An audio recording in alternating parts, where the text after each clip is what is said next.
All right, welcome back. This lecture will be called Slavery. We'll be looking at the idea of running into causes of the Civil War, which we'll look at next week and everything. Right now, I hope everybody's doing well. Please take care of yourself, do everything that you can.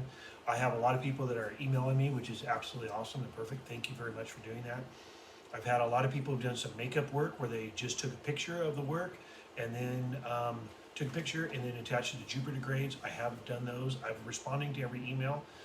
For those of you who are on the East Coast trip, I'm still trying to work out some things with WorldStride, but I will be getting to you, I promise. I have some information, and so I'm hoping for some good things with the trip and everything else from that. But it will not be spring, but we'll take a look at that as far as where it can be in July. Right now, I said something, I know I had some mass panic. You guys should have all at the beginning of the year got a textbook. The textbook should look like this if it's hardbound, and you should also got a workbook. The workbook is here. That is my reference with the workbook. I'm going to try to upload pages so that you have them. I'll upload them in Jupiter Grade so that you have those attached and so that you can work on those, and so that we have that there for those of you who don't have one. But it's really kind of funny because you had to go find your textbook. It's been underneath your bed or in your closet or whatever, and you usually don't. You got it in August, and you weren't going to bring it back until May, and now we actually have to use it for a while until we can actually hopefully get back to school and see how that all goes out from there. So today, let's talk about where the United States is. We talked about from the very beginning, we broke up two United States. With those two United States, so you can see this is your vocabulary here, as we broke up with your two United States, we know that we had a United States in the South. It was based on agriculture, a lot of it being tobacco, okay, it was where they made money coming out of Jamestown. In the North, we know it became trade, and eventually became industrialization. We know it also changed with labor, and we just talked about before we left, this thing called the Mason-Dixon line. We saw the split in the nation. We even put together the Missouri Compromise. The thing is that this idea of slavery is going to tear apart the United States, but it also tears apart the world. So let's just start off with a basic question. So you see the picture in the background, you see the question. Is there still slavery today? And unfortunately, the answer is yes. There's actually two newspaper articles. When people ask, like, why do we have to do current events? I want you to know what's going on in the world. The one article always brought a shock to me, and you can look and you can see right here. This one right here, in Sudan. Sudan's been in massive civil war for years and years and years, as have other places. Basically, a 12-year-old girl can be bought for $50. We look at this, we do know that slavery is still profitable. We know that slavery is still something out there around the world. For those of you who've seen movies like Taken, that was the idea of the sex trade. We do know that in the United States that we do bust every once in a while a slave ring. We do know that child slavery and slavery, especially of women, is still across the world, and it is even in the United States. That idea of modern day slavery does not just have to be in Africa. It is in the United States, it is in Central America, South America, it is also in Asia, and we do see it in Africa, and we do see it in Europe too, brought across and brought in.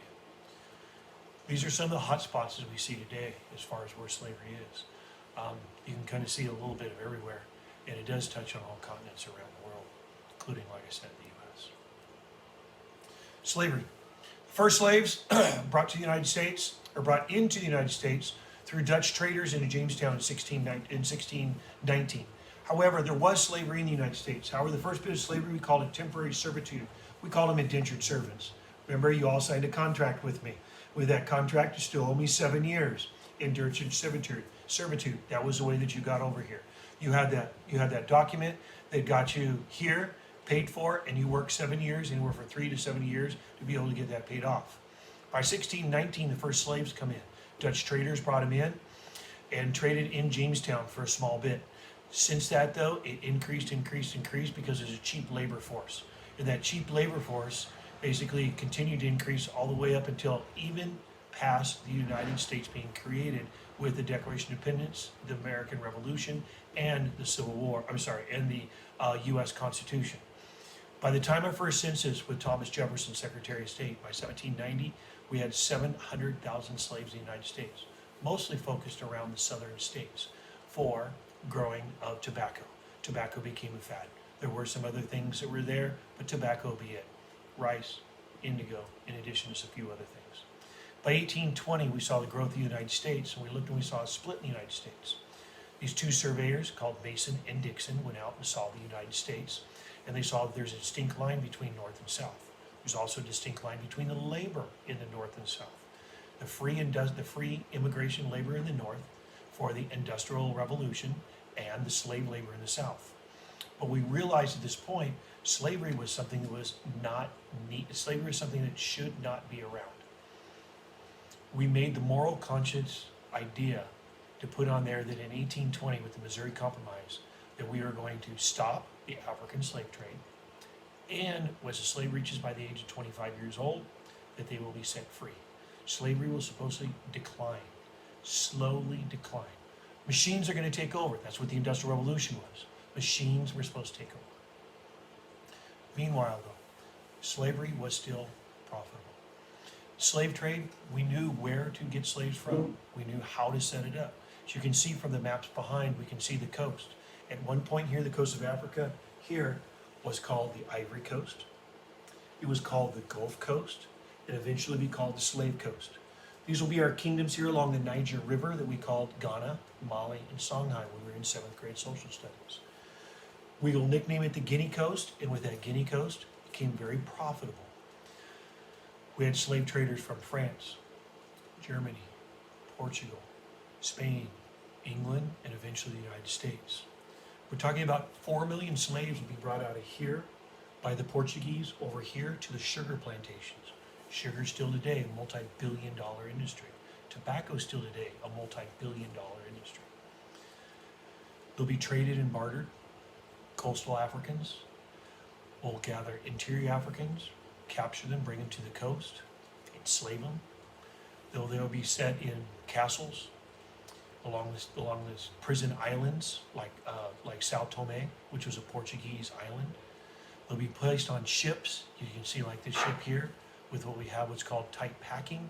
The more slaves that you can put on there, the more slaves actually survive along the way. As slaves die or become sick, you may have to dump them just overboard. We know that about 1.8 million slaves, estimated, some numbers reach about 2.5 million slaves, will be dumped into the ocean. Matter of fact, sharks will actually follow the slave ships because of the free food that was there. They'll be checked for disease before they're put on. They'll be checked for health so they can survive. The younger that they are, the better chance that they will be surviving to make it all the way across. That idea is called the Middle Passage. And that Middle Passage, you can see from this cargo here, you can see from the cargo list, that the growth of black population, like in Virginia. In 1625, Virginia went from 23 slaves, basically about another 14-year period, or 20-year period, to 300 slaves. By 1775, Virginia had 210,000 slaves. On this ship right here, called the Higginson, they used tight packing down through here. Bunks, usually sometimes 4 and 5 high. And with those bunks, those slaves were then chained in there and held as they went across for about a 6-week period. On this ship here, called the Higginson from London, so a British ship in 1718, 166 slaves will actually make it. 11 will be dead by the time that they arrive. This day basically deals with the song. 600 Africans are brought dirt cheap, where the Senegal River is flowing. Their flesh is firm and their sinew tough, as the finest iron going. I got them by barter and gave in exchange glass beads, steel goods, and some brandy. I shall make at least 800%, with but half of them living and handy. So even if half the cargo makes, we're talking about an 800% increase. Extremely profitable for the slavers. Here are some, if you look at this, these are ones who survived the trip. But if you look at them here, the question is survival. What is your definition of survival? And that's not even on what's to come when they reach the new land. Because when they reach the new land, now they're to be sold, as this actually cargo list comes through. 94 prime slaves coming across, consisting of 39 men, 15 boys, and 24 women, and 16 girls. Brought here so you know exactly where they came from Sierra Leone. So these here are going to be perfect for working in the fields. They're brought in 2 places, as you can see here, throughout all the Americas. About 4 million coming in by the Portuguese, by Brazil. About 1.67 million people who die across on the Middle Passage. French into the Caribbean for places like things like coffee and for sugar. And to the United States, about 500,000. Another 2.5 million coming in from Spain, coming into Central America and also Mexico. About 2.5 million through that area there. A lot of it basically sugar production. They're brought out from the ships. They're marched through the streets so that everybody can see, almost like a parade. You can see here they're even dressed in like clothing at the time. The slave markets, auction and Negro sell here on this old street. Some of those houses still exist just over history because we don't want to forget, because we don't want this to happen again. This is in Charleston, South Carolina, and of course my picture here. It's hard to smile when you stand in front of places like this, and this is the old slave auction. When they're put up on the block, people could come up, check their teeth, check their body, check their muscles. They made them jump, made them stand on one leg. They wanted to see how strong they were so they could check to see if you're buying a good slave or not. Treated like an animal.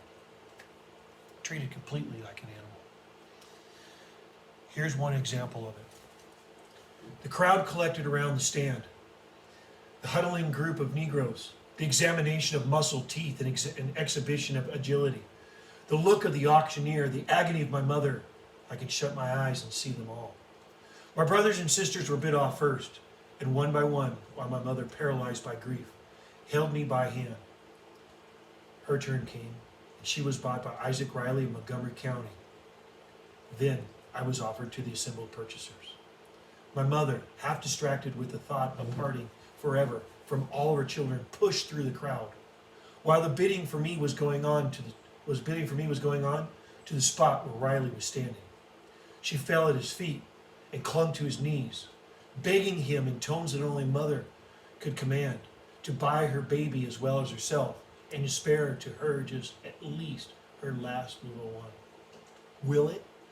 Can it be believed that this man thus appealed to was capable not merely of turning a deaf ear to her request, but disengaging himself from her with such violent blows and kicks as to reduce her to the necessity of creeping out of his reach and mingling the groan of bodily suffering with the sob of a breaking heart?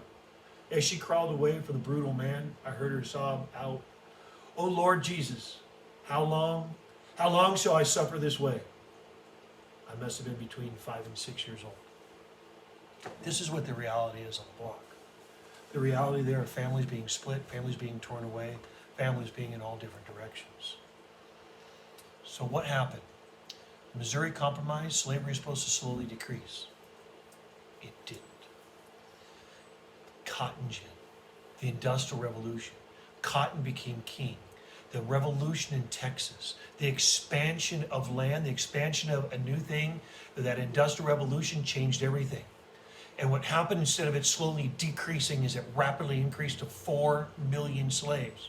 It became an economic necessity. Cotton ruled the world. Think about it today. If we took all the cotton away, what would we do for clothing? What would we do for bed sheets? We'd lose so much material and stuff from that. The machines weren't ready for this. However, slavery is what was done. They could plant, they could grow, they could pick, they could transport, they could do all that. Even the people in the North who outlawed slavery in New Jersey, New York, Connecticut, Massachusetts, they still had those factories. So instead of slavery slowly decreasing with the Missouri Compromise, slowly, quickly increased because of the Industrial Revolution. 4 million slaves by the time the census of 1860. That increase is huge. And in some areas, slavery was over 50% of the population. Now, and so areas like New Jersey, New York, Massachusetts, where the Industrial Revolution was so strong, immigrant labor took that force. But as they got rid of slavery and they outlawed slavery, they were still bringing in cotton from the South.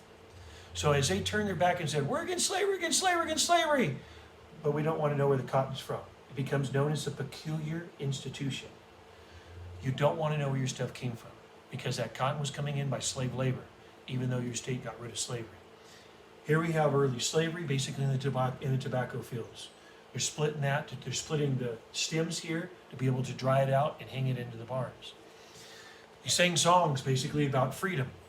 As they sing songs for freedom, of what they do, we raise the wheat, they give us the corn. We bake the bread, they give us the crust.